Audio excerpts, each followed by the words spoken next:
सोचिए, जब जंगल कटते हैं तो वो सिर्फ पेड़ नहीं होते जो गिरते हैं, उनके साथ एक पूरा का पूरा जीवन खत्म हो जाता है। तो चलिए आज इसी पर बात करते हैं और गहराई से समझते हैं कि वनों की कटाई की असली कीमत क्या है, इसके नतीजे क्या होते हैं और क्या हम इसे रोक सकते हैं। तो सबसे पहला सवाल जो दिमाग में आता है वो ये है कि एक पेड़ की असली कीमत होती क्या है। और यकीन मानिए, इसका जवाब सिर्फ लकड़ी के दाम तक ही सीमित नहीं है। बिल्कुल नहीं, ये उससे कहीं कहीं ज्यादा है। तो चलिए सबसे पहले समस्या की जड़ तक चलते हैं, समझते हैं कि ये डिफॉरेस्टेशन या वनों की कटाई आखिर है क्या। सीधे शब्दों में कहें तो वनों की कटाई का मतलब है बहुत बड़े पैमाने पर पेड़ों को काटना या जंगलों को साफ कर देना, ताकि उस जमीन को किसी और काम में लाया जा सके। और बस यहीं से शुरू होती है सारी दिक्कत। अच्छा, तो पेड़ कट गए, पर बात यहीं खत्म नहीं होती। इसका जो असर होता है ना, वो एक चेन रिएक्शन की तरह है। एक के बाद एक कई गंभीर परिणाम सामने आते हैं। तो मोटे तौर पर देखें तो 4 बड़े असर हैं। पहला, बायोडाइवर्सिटी यानी जैव विविधता का नुकसान। दूसरा, मिट्टी का कटाव। तीसरा, क्लाइमेट चेंज। और चौथा, हमारी सांसों के लिए जरूरी ऑक्सीजन की कमी। ये चारों ना एक दूसरे से जुड़े हुए हैं, एक खतरनाक साइकिल की तरह। चलिए सबसे पहले जैव विविधता को ही देखते हैं। सोचिए, जंगल सिर्फ पेड़ों का झुंड नहीं है, वो तो लाखों करोड़ों जीवों का घर है। जब वो घर ही उजाड़ दिया जाता है तो बेचारे जानवर, पक्षी सब कहाँ जाएंगे?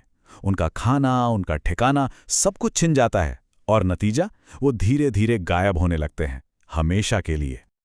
अब बात करते हैं मिट्टी की। पेड़ों की जड़ें ना एक तरह से गोंद का काम करती हैं, जो मिट्टी को पकड़ कर रखती हैं। जैसे ही पेड़ हटे, ये पकड़ ढीली पड़ जाती है। फिर क्या, जरा सी बारिश या तेज हवा आई और सारी उपजाऊ मिट्टी बह गई। पीछे रह जाती है बस बंजर जमीन। और अब आता है सबसे बड़ा और शायद सबसे खतरनाक असर, क्लाइमेट चेंज। देखिए, जंगल हमारी धरती के फेफड़े हैं, है ना? वो हवा में से सारी नुकसानदायक कार्बन डाइऑक्साइड खींच लेते हैं। जब हम इन फेफड़ों को ही काट देंगे तो जाहिर है वो जहरीली गैस हवा में बढ़ती जाएगी और इसी से होती है ग्लोबल वार्मिंग। और आखिर में एक ऐसा असर जो सीधे हम सबकी जिंदगी से जुड़ा है, हमारी सांसों से। सीधी सी बात है, पेड़ हमें ऑक्सीजन देते हैं, वही ऑक्सीजन जिससे हम जिंदा हैं। तो जितने कम पेड़ उतनी ही कम साफ हवा। हिसाब बिल्कुल सीधा है।